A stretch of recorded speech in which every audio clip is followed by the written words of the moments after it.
Oke, mari kita lanjutkan alur cerita spoiler episode selanjutnya.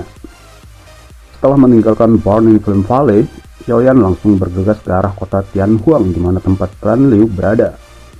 Tentunya dia ingin tahu apakah sudah ada berita dari Xinlan maupun dari dokter perkecil. Setelah bertemu dengan Liu Qing, dia akhirnya mendapat berita tentang Xinlan. Xinlan harus menjadi anggota klan Ye di wilayah Pil. Selain itu, nama lengkapnya harus disebut Ye Xinlan. Menara Pil ada 5 klan besar yang terkait dengan mereka. Klan Ye adalah salah satunya. Namun, klan Ye saat ini sudah menurun. Itu telah berakhir sebagai yang terlemah dari 5 klan besar. 2 tahun lalu, mereka bahkan kehilangan kursi tetua di Menara Pil.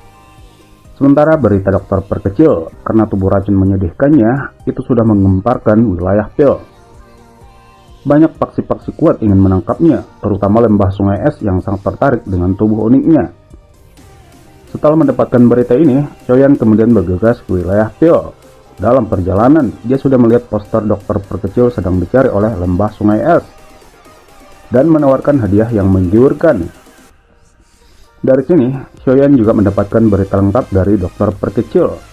Dikabarkan bahwa dokter perkecil telah bertarung sebelumnya dengan lembah sungai es. Meskipun dia telah banyak membunuh anggota lembah sungai es, namun konsekuensinya itu memicu tubuh racun menyedihkan untuk meledak. Sehingga dokter perkecil hanya bisa melarikan diri dan bersembunyi di wilayah lembah Gunung Dewa. Dan saat ini, dokter perkecil sudah dikepung oleh lembah sungai es di sana. Xiaoyan kemudian mengeluarkan peta yang diberikan Liu Qing. Dia dengan hati-hati mempelajarinya dan mengalihkan pandangannya ke utara. Terlepas dari apakah itu kota Ye atau lembah Gunung Dewa, keduanya berada di arah ini, namun kota Ye lebih dekat. Pada akhirnya, Xiaoyan memutuskan untuk pergi ke kota Ye, tepatnya klan Xinlan berada. Sementara itu, di aula klan Ye telah terjadi sebuah argumen antara Xinlan dengan beberapa tetua. Aku pasti tidak akan menikah dengan Cao dan Xiaolan itu. Xinlan menangis sejadi-jadinya. Wajahnya penuh dengan kemarahan pada saat ini. Omong kosong, ekspresi tetua pertama yang duduk di kursi pemimpin tenggelam saat dia berkata, klan Cao juga salah satu dari 5 klan besar. Mereka adalah pasangan yang sempurna untuk klan Ye kita. Selain itu, Cao Dan adalah jenius alkemis langka dari klan Cao. Bahkan jika aku benar-benar menikahi Cao Dan, apakah menurut kalian kita dapat menyelesaikan krisis ini? Xinlan dengan marah membalas. Kata-kata Xinlan menyebabkan tetua pertama menjadi kusam. Jika ini tidak berhasil, mengapa kamu tidak memberitahuku apa yang harus kami lakukan? Jangan bilang kamu berencana untuk bergantung pada jenius dari Akademi Jianan yang ingin kamu datangkan dan menyelamatkan kita. Selain itu, kamu sudah berbicara tentang orang itu untuk waktu yang lama, tetapi kapan kita akan melihatnya? Xinlan merasa bosan sesaat setelah mendengar ini. Untuk sesaat, dia tidak dapat menemukan kata-kata untuk membantahnya. Namun, sebuah suara akrab di luar aula membuat semua orang terkejut. Beberapa kucing dan anjing acak juga tidak tertarik untuk membantu kalian menyelesaikan krisis apapun. Xinlan buru-buru berbalik dengan wajah penuh sukacita. Kakak Xiaoyan? Xiaoyan perlahan muncul di pintu aula besar, sementara matanya menatap acuh-acuh semua orang di dalam aula. Xinlan, mengapa ini terjadi? Xinlan yang telah memimpin kelompok Xiaoyan ke dataran tengah, dia sepertinya telah mengerti makna dari kata-kata Xiaoyan. Maafkan aku. Xiaoyan secara bertahap menjadi jauh lebih tenang setelah melihat penampilan surut dari Xinlan. Dia tidak terlalu kuat. Selain itu, tampaknya klan Ye saat ini tidak dalam keadaan yang sangat baik. Kamu siapa? Kamu benar-benar berani secara acak menerobos masuk ke klan Ye ku? Tetua keempat langsung berdiri dan berteriak ketika melihat Xiaoyan masuk. Namun, Xiaoyan benar-benar mengabaikan tetua ini. Kekuatan tetua ini hanya Dojong bintang 1. Satu-satunya di aula besar yang mampu menarik perhatiannya adalah pria tua yang duduk di kursi pemimpin. Melihat aura megah yang mengelilinginya, sepertinya orang ini adalah Dojong bintang 6. Ikuti aku, bawa aku padanya. Mata Xiaoyan menatap Xinlan saat dia berbicara dengan suara dingin. Xinlan mengatupkan giginya ketika dia mendengar ini. Setelah itu, dia mengangguk dengan penuh semangat. Kamu pria muda kurang ajar. Tetua keempat menjadi lebih marah dan membanting permukaan meja. Dengan lambaian tangannya, kursi di belakangnya langsung menembak ke arah Xiaoyan. Xiaoyan benar-benar tanpa ekspresi. Kursi itu langsung menjadi bubuk ketika masih 30 meter darinya. Tetua keempat berhenti. Xinlan buru-buru berteriak ketika tetua keempat akan menyerang lagi. Namun, tetua keempat benar-benar mengabaikan Xinlan. Kakak Xiaoyan cepat pergi. Xinlan buru-buru beralih pada Xiaoyan dan berteriak ketika dia melihat bahwa tetua keempat tidak berhenti.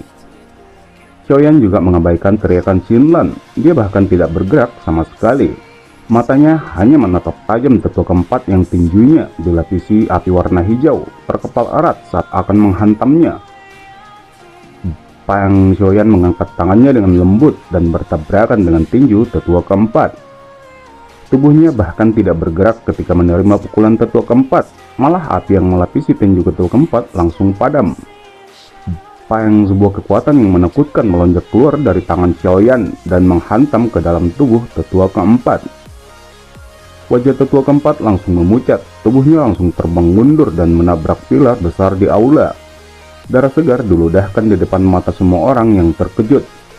Aula besar menjadi sunyi senyap, bahkan Xinlan tanpa sadar menutup mulutnya. Hanya kurang dari setahun, tapi dia sudah sekuat ini. Bukan tanpa alasan bahwa klan Ye telah jatuh sampai keadaan seperti ini.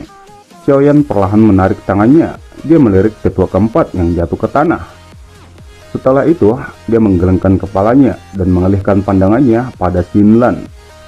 "Ayo pergi." "Berhenti!" Dua teriakan marah terdengar saat suara Xiaoyan terdengar. Segera, tetua kedua dan ketiga berdiri dan bergerak memblokir pintu keluar. Xinlan adalah anggota klan Yeku. Dia bukan seseorang yang bisa kamu bawa pergi sesukamu. Ekspresi pria tua berpakaian hijau itu agak jelek ketika dia berkata, "Tetua pertama, kakak Xiaoyan adalah orang yang aku sebutkan sebelumnya. Dengan bantuannya, klan Ye pasti akan dapat memasuki kursi tetua menara pil sekali lagi." Xinlan tampaknya tidak ingin melihat hubungan antara klan Ye dan Xiaoyan memburuk terlalu banyak. Dia buru-buru berteriak. Tetua pertama sedikit terkejut dan langsung mengerutkan kening. Kekecewaan samar muncul di wajahnya. Usia yang begitu muda, bagaimana mungkin dia bisa menjadi penyelamat klan Ye seperti yang disebutkan Xinlan? "Teman muda ini, jika kamu benar-benar pembantu yang diundang Xinlan, tolong tinggal sementara di klan Ye dan izinkan kami untuk memainkan peran kami sebagai tuan rumah."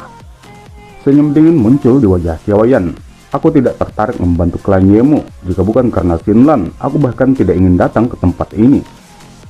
Kemarahan segera muncul di mata tetua pertama. Dia perlahan melangkah maju.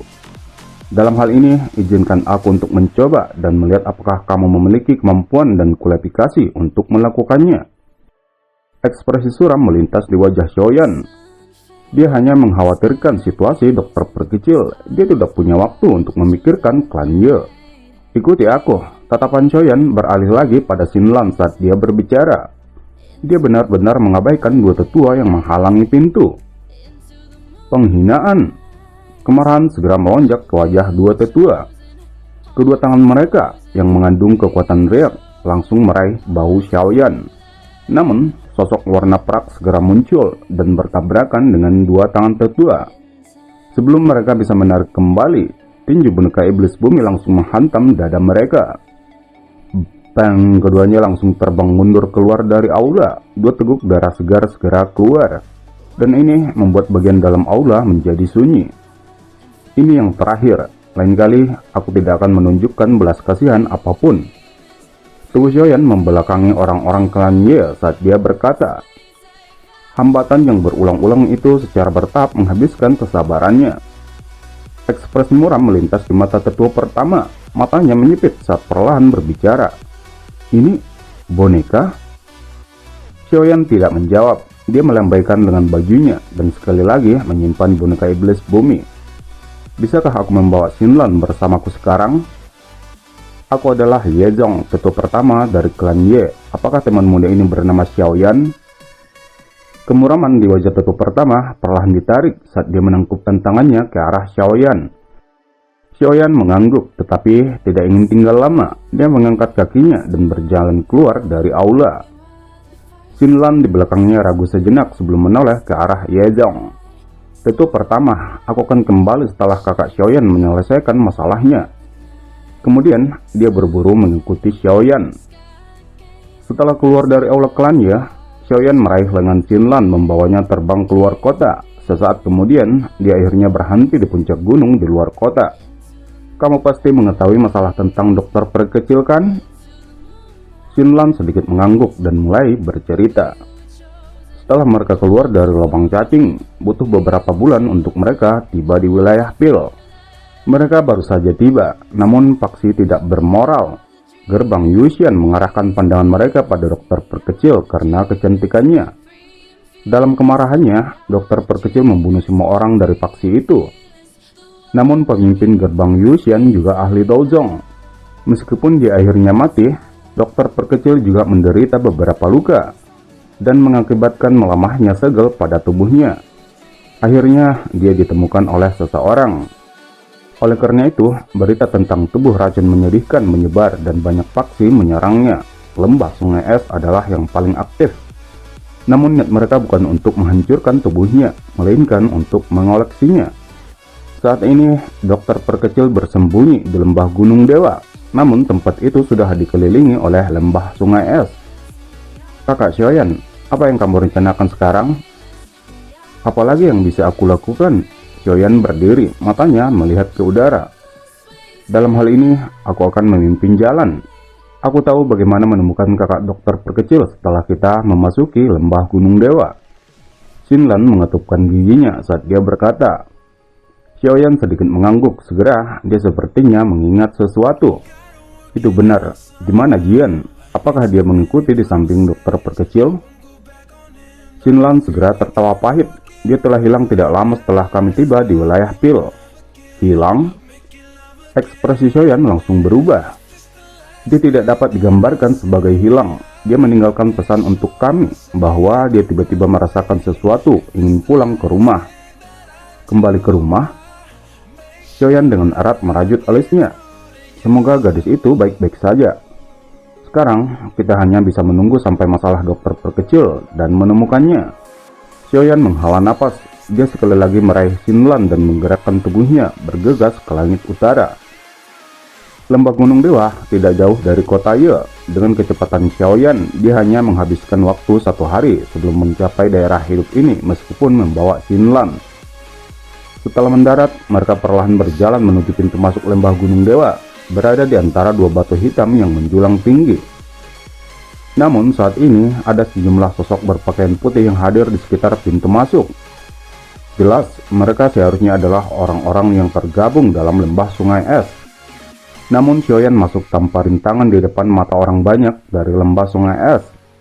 Mereka hanya berhenti setelah mencapai daerah terpencil. Kemana kita harus pergi? Xiaoyan melirik sekeliling. Kabut racun di tempat ini terlalu padat. Ikuti aku. Xinlan dengan hati-hati melihat sekeliling. Setelah itu, dia mengeluarkan botol batu giok dari cincin penyimpanannya. Tikus hitam kecil segera muncul di udara. Punggungnya memiliki sepasang sayap yang tipis saat mengepak. Ini adalah tikus pencari racun, namun sudah lama mati. Setelah penyempurnaan khusus dari dokter perkecil, dia bisa membawa kita padanya. Cepat, ikuti. Xinlan buru-buru berkata setelah melihat ini. Setelah itu, Xiaoyan dengan cepat meraih pinggangnya. Tubuh mereka bergerak, berubah menjadi sosok hitam yang dengan mudah mengikuti di belakang tikus kecil. Masuk ke dalam bagian lembah Gunung Dewa, sebelum akhirnya tikus kecil hitam berhenti.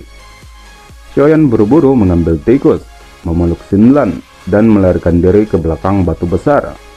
Di depan mereka, sudah ada gunung besar muncul, kabut racun berlama-lama di atasnya. Namun ada lebih dari 12 sosok warna putih yang berdiri di sekitar aliran gunung. Salah satu dari mereka tetap tergantung di udara. Semuanya menghadap ke dinding sungai gunung di mana sebuah gua berdiri. Nona tubuh racun menyedihkan, patuh kembali ke lembah Sungai Es denganku.